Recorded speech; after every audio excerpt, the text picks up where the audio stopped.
Ready this year. So we're living in a really exciting time right now.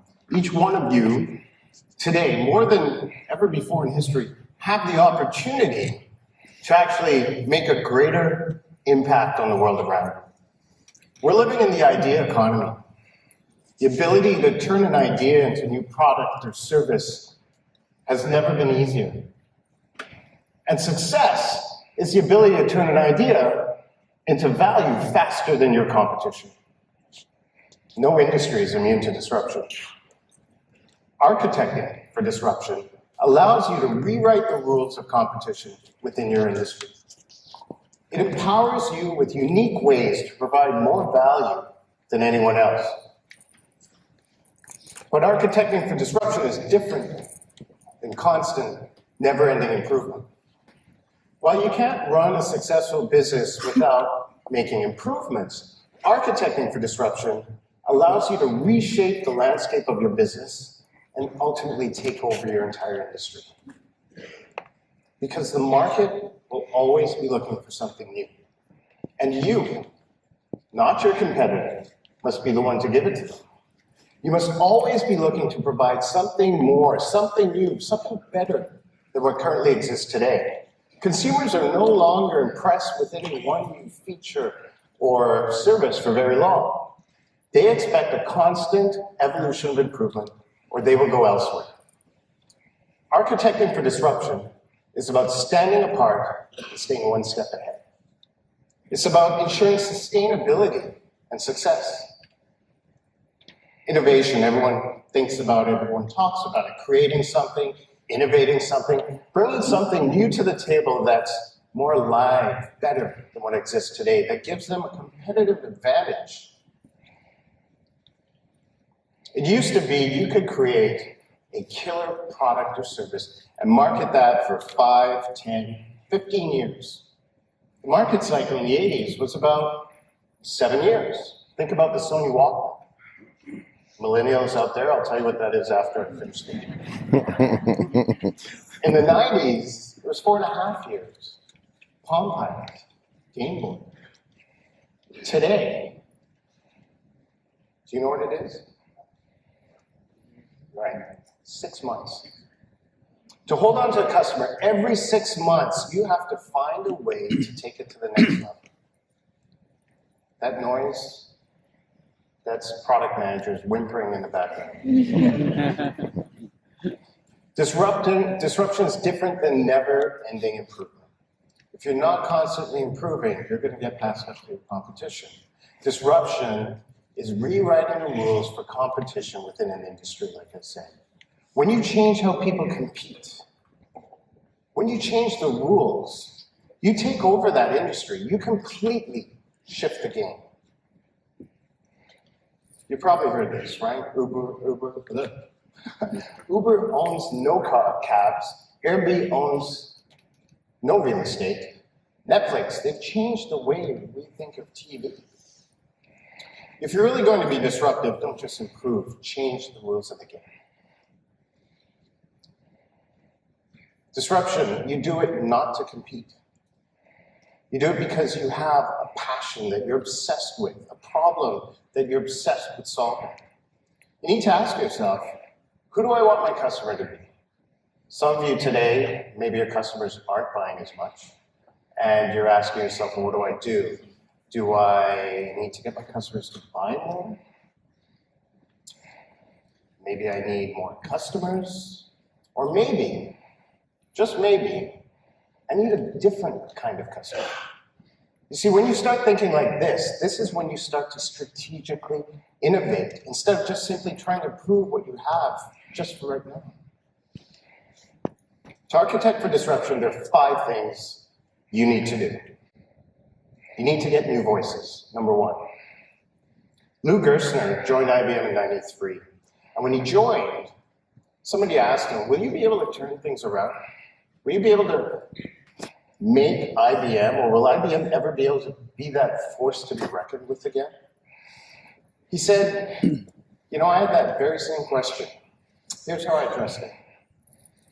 I asked one question to our executive team, our leadership team, our marketing team.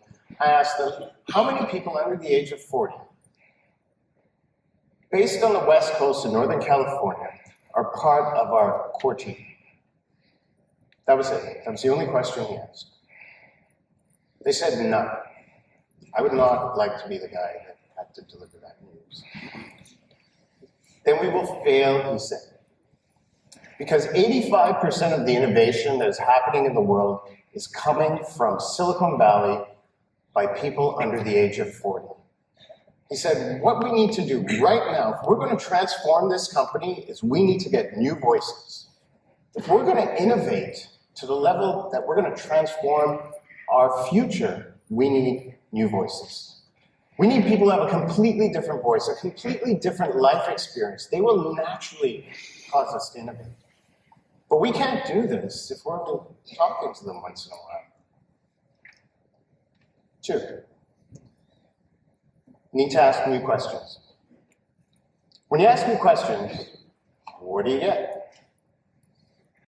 New answers. And where do you get new answers from? New voices. Thirdly, you need to collaborate. The Canadian banking system is ideal for collaboration. Not collusion, collaboration. 5 major banks, all within a couple minutes walking distance of each other. In 1990, people weren't banking online or on the phone. Again, millennials, I'll tell you what that's about. You had to go to your bank, not your branch. And at that time, 80% of all transactions in a branch were paper. Paper would be cash or check. 20% electronic. So transferring funds from account A to account B. All the banks had one common problem. Paper. If you've seen season 1 of Narcos, you know exactly what I'm talking about. The cost of paper is outrageous. Managing paper is outrageous. So the banks came together. The business case for debit was built on reduction of paper and bank branches, eliminating checks and cash from the system. The banks worked together, issued cards, spun up their acquiring and payment processing side of the business. And you can imagine what this meant to small businesses or businesses. All of a sudden, there's new technology they're being introduced to, right? They have pin pads. Why do I need a pin pad? I need a knuckle buster. I don't need a pin pad. The value proposition for the consumer is much, much easier. People may complain about their banks, but they trust their banks. Safety, security, convenience. Getting a credit card back then was not that easy. But everyone had a bank card, they had a bank card and a PIN.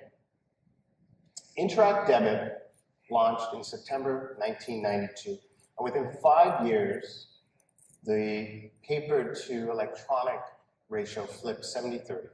70% of transactions were now electronic.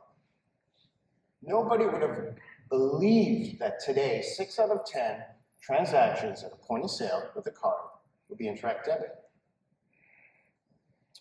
Canada has the highest per capita usage of debit right next to Sweden.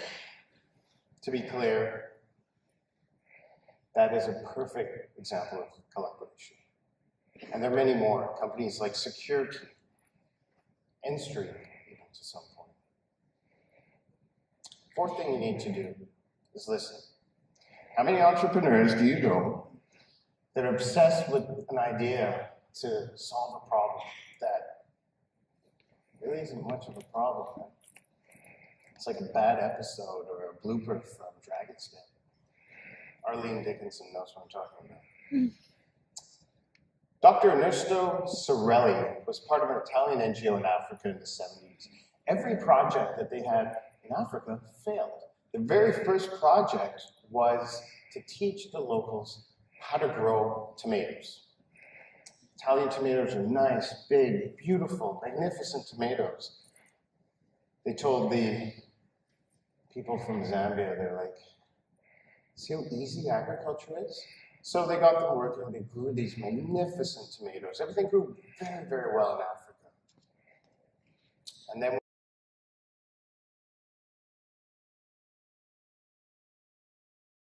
hippos, came out of the river, ate everything up, and went away.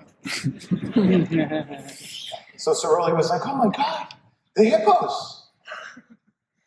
The Zambian said, yes, that's why we have no agriculture here. Saroli said, why didn't you tell us? Because you never asked. When you talk, you're only repeating stuff you already know, but when you listen, you may learn something new. When Dream Payments started, secure mobile payments was a rather elusive technology. We had a vision to bring secure, cost-effective mobile payments to the masses. We recognized that a transformation was imminent. How? Well, experience, intuition, asbestos in the office. I'm not too sure. We believe that legacy desktop and tethered payment solutions and devices were going to be a thing of the past, that they'd be replaced by mobile-centric, customer-centric solutions. Individually, there are a few of us. And individually, we all had a different piece of the puzzle. Keeley Corporation had hardware, secure technology, chip technology. Don River had a money remittance and mobile platform. TELUS had retail distribution and reach. TD Bank had payment processing capabilities. The real vision was born when everybody came to the table and said, hey, you know, we could really have something if we put these pieces together. From that, a joint venture across the companies was formed and Dream Payments was born. It took at least 1 year of constant collaboration, of whiteboarding, trying to get ahead of the curve, re-engineering solutions, asking new questions, listening to new voices, architecting for disruption. So how did this work? Or better yet, why did this work? Fintechs enter the world and disappear almost daily. More disappear than you've probably even heard of. One of the key differences among these organizations was that we had top-down buy-in at the presidential or SVP level. The commitment and vision came from the top and ran throughout the organization. So I'll ask you, number 5, what is the single biggest success factor of the most successful entrepreneurs? It's passion. Passion. And what fuels passion? Dreams. Dreams. Dreams are what fuel the relentless pursuit. We need dreams. What is life without a dream? We teach our children that they should have dreams and that nothing is impossible. People have dream boards. They use dream catchers just to keep it alive, just to keep them front and center. Dreams put a man on the moon, and by this time next year, commercial space travel will be a reality. What is your dream? What are you afflicted with? What's that passion that drives you? Or your organization? There are approximately 1.2 million small and medium-sized businesses in Canada, employing 90% of the private sector.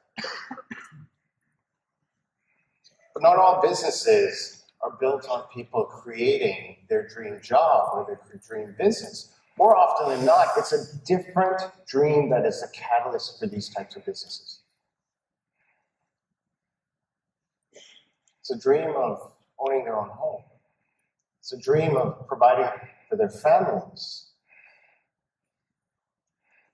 We believe a dream that every business starts with a dream.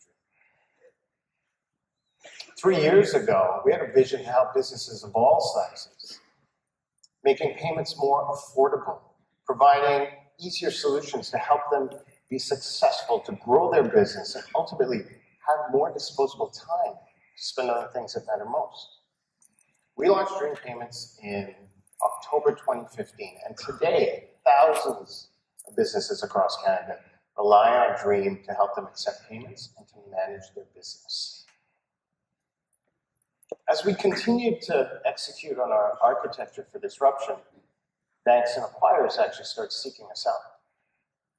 See, fintechs are nimble. The issue with that large FIs is that they're heavily weighed down. They can't move as quickly. So we're able to help them get to market much faster.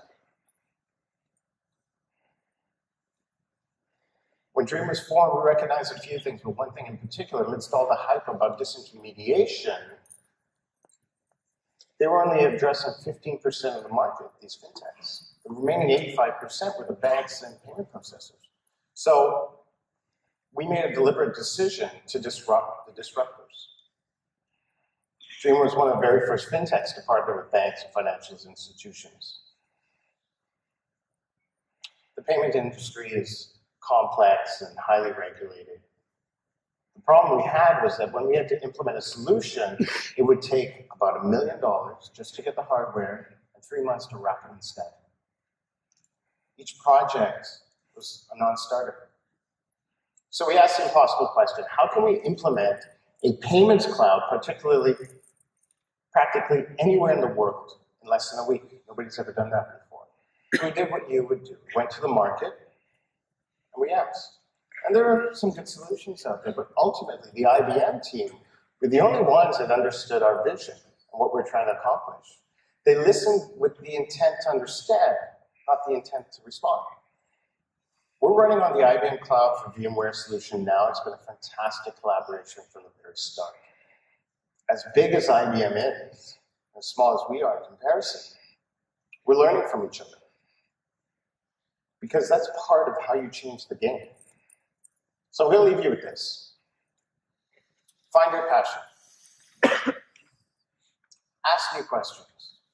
Collaborate with others. Pursue your dream. Change the game. And in the words of Nelson Mandela, it always seems impossible until it's done. So let's begin now. Thank you very much.